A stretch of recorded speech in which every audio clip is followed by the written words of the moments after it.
Wasn't it before Jesus, everyone basically kind of like went to hell until he sacrificed himself for our sins, and then allowed us to be able to go into heaven? Welcome back, my brethren and sistren, for another episode of Walk Worthy with Rick. This is one of our witness walkthroughs. We are continuing today with Trenton, and I think the theme for today is when you go out witnessing, if you can, you should definitely bring a partner along. Jeff does a great job today helping out with adding questions, with adding his perspective, and helping us get back on track. And I think you'll see that in today's conversation. But before we jump into that, let me, as always, just do a friendly reminder to make sure that you guys like this video, that you guys are subscribed, and that you share this. Share this on any social media that you are on, so that other brothers and sisters, other Christians, can be sharpened and be encouraged to walk worthy as well. Let's get into it.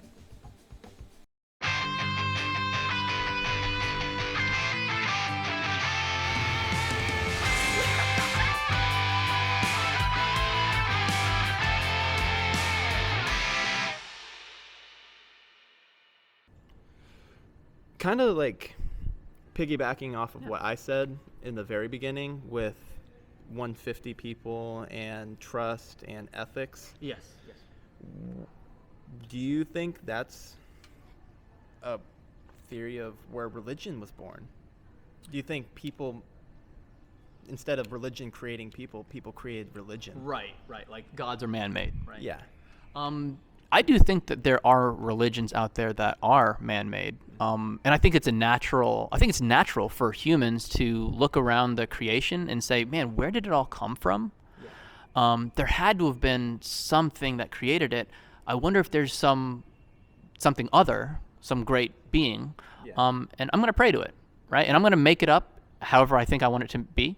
So I think that there are that, and I would say, I don't mean to be offensive, but I would say, and this is going to sound very biased as well, every other religion beyond Christianity is a man-made religion. But I think Christianity, and before that Judaism, was a religion given to man from its creator, from God. Does that answer your question? Yes. And also, final question. With all these religions, do you think... Here, let me try and word this right. This is where we insert like the Jeopardy music. I had this worded really good in my head, and then as soon as I started speaking, it just kind of dissipated. I'm the kind of person who, like, I will speak, and then hopefully my thought will catch up to my words, and then I reserve the freedom, like you said before. I'm gonna erase what I just said. Yeah, I've done that several times throughout this conversation. Yes, at least only I think maybe once. Yeah, maybe once. Oh yeah, but go on. So feel free to just riff. And we can find that real question once you stumble over. The real question. So with all these religions in the world, how do you think it's good that other people are religious, or do you think everyone should be Christian? Do you think it's okay to be diverse, or do you think everyone should believe what you believe? What's a better world in your mind? Oh goodness. Okay, so this is gonna be. I'll try to make it multifaceted, but the first and easiest answer to this is yes. This would be a better world if everyone were a Christian. I agree. With my same point, because, if we all Shared have the values, same values, then there's going to be a lot less conflict, ideally. Yes, and that's not to say obviously in churches and in Christian households there's conflict, right? And so we're not saying that anyone's perfect, but I think I would say the Christian values, and I'm not trying to say Christians are the best, I'm just saying that they're informed by the true God, right? And I know some people hear that and say, man, that guy sounds like an arrogant piece of work. Anyways, yeah, it's what I believe. Right. So I would say because the values imparted to us from God are from the Creator, who knows exactly how everything is supposed to work, I would say that those would be the best and highest values that we should try to achieve. Now, in that same breath, am I saying that we should force Christianity on people? No, that would never work, and it wouldn't.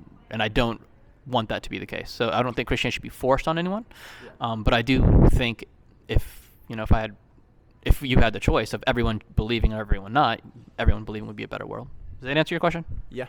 Yeah, and I agree with you completely. Awesome. I love it. There's so much agreement today. Yeah. All right. Any other questions for us?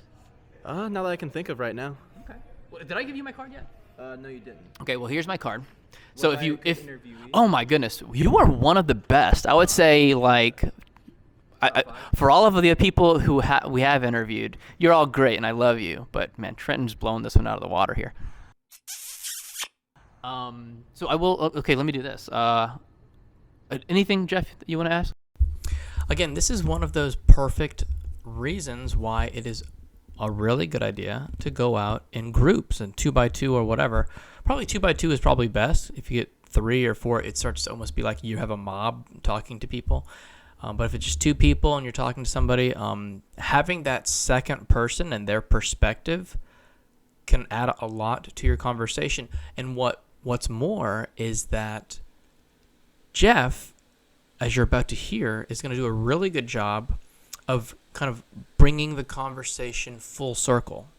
So maybe you might think, man, this conversation's kind of gone off the rails and they've gone into all these different discussions or topics.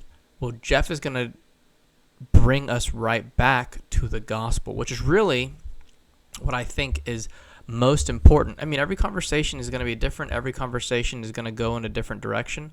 But really, I think the best thing or a great goal to have in your conversation is to get the gospel out and let that be the thing that's really in the mind of the person you're discussing. Let that be the thing that they go to bed thinking about, and not these other topics that perhaps are good to discuss. But I'd rather them be chewing on the gospel rather than anything else. And Jeff's going to do a good job of bringing us back.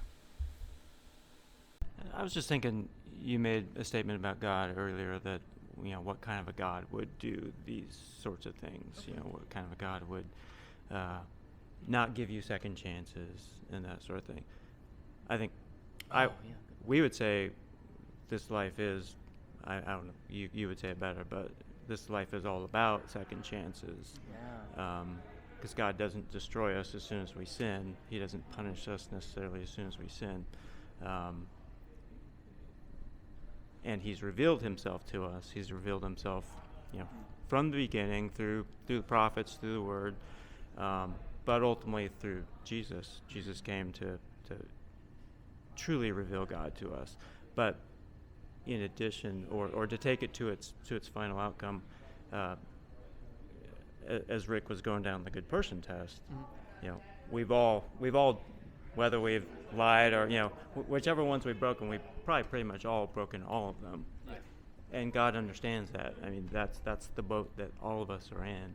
So, and that's what Jesus came to do. Jesus came to live a perfect life. Yeah. So he didn't. At least that's. Wasn't it before Jesus, everyone basically kind of like went to hell until he sacrificed himself for our sins, and then allowed us to be able to go into heaven? Yeah. How would you answer that? Before you see what my perfect strategy is in terms of how to answer that question, I'm going to pause right now and let you just kind of stew in it. How would you answer that question, really? And then you're going to see the perfect answer, the perfect strategy. So, how would you do it? I'm pausing. That's what I thought. Do you want to take that? You want me to take it? You see? You see what I'm talking about? Perfect strategy. What you do is you look at your partner and ask them, hey, do you want to take that question? See, that's why you need to go 2 by 2. That way you get a hard question like that, you immediately hand it off to your partner so that they can handle it. Okay? Now let's see Jeff's answer. This is going to be really good. Yeah, you can take that. Okay. You see that? Do you see that? Jeff is masterful at the handoff. I punt it to him. He catches, hands it back to me. Perfect. Right. I guess here we go. Yeah, great question. And I want to piggyback on his thing, and I want to remember your question. Okay. But before we get into it, I'm going to give you a little bit of inside baseball, and I think that's a phrase I've heard. I have no clue what it means. Like, it's kind of like what's happening in the back. What I don't even know how to say it. Anyways, So typically when I'm having conversations like this, if someone, like from your perspective, who's very staunch in saying, hey, no matter what you say, and forgive me if you think this is a mischaracterization, but no matter what you say, I'm not going to believe it. I don't believe there's an afterlife. I don't believe that there's God. For people in that situation, I typically like to just kind of ask them some probing questions, but then I let it go. Mm-hmm. But for other people who might say something like, actually, I am concerned that if I were to stand before, the Christian God, and he were to judge me, and he'd find me, lacking, mm-hmm. I don't want to spend eternity. That does kind of give me pause, and it does make me concerned. Yeah. So typically for that kind of person, I would take the conversation in a different path. Mm-hmm. But since you're open to it, I'm gonna go down that path for a little bit, okay? And it's what Jeff was talking about, and I think it'll dovetail into what you asked as well. So, in a nutshell, Christianity is about God created man, but man rebelled, right? Adam and Eve in the garden.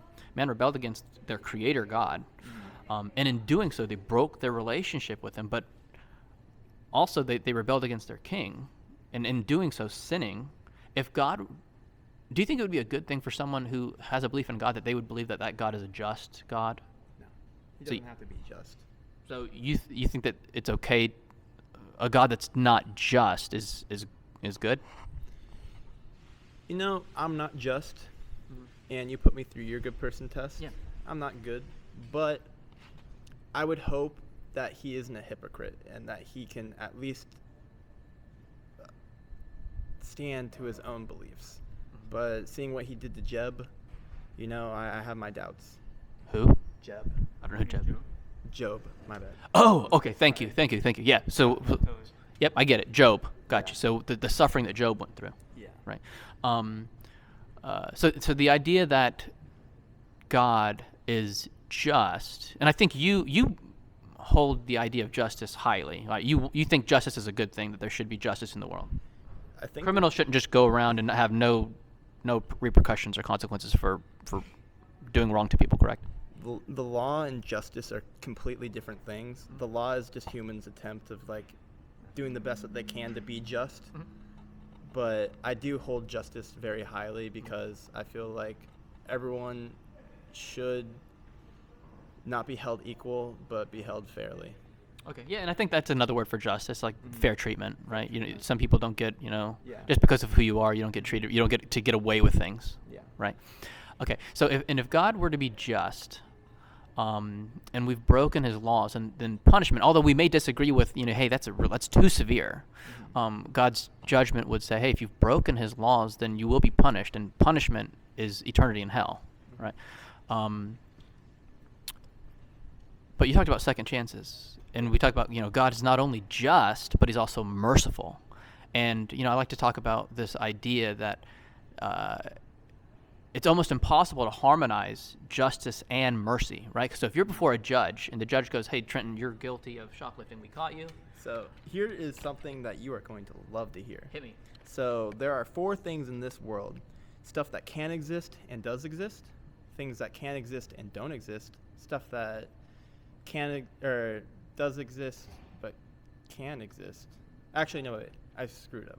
There are 3 things. Okay. Stuff that can exist and does exist, stuff that can exist but doesn't exist, and stuff that can exist and doesn't exist. Correct. That makes sense. Which the last one, it can't happen because it is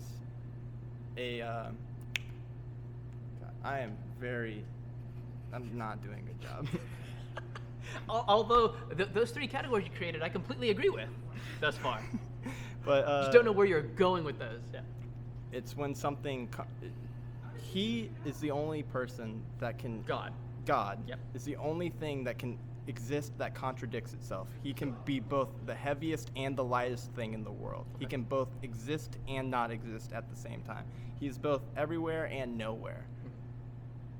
That is what omni-God is. Yeah, omniscience, omnipresence, omnipotence, all these ideas, yeah. And I would say in like a material world, like with the confines of the material universe, that logic makes sense. But if you expand your logic to say, but there are beings who exist outside of the material universe that don't fit into the categories of weight,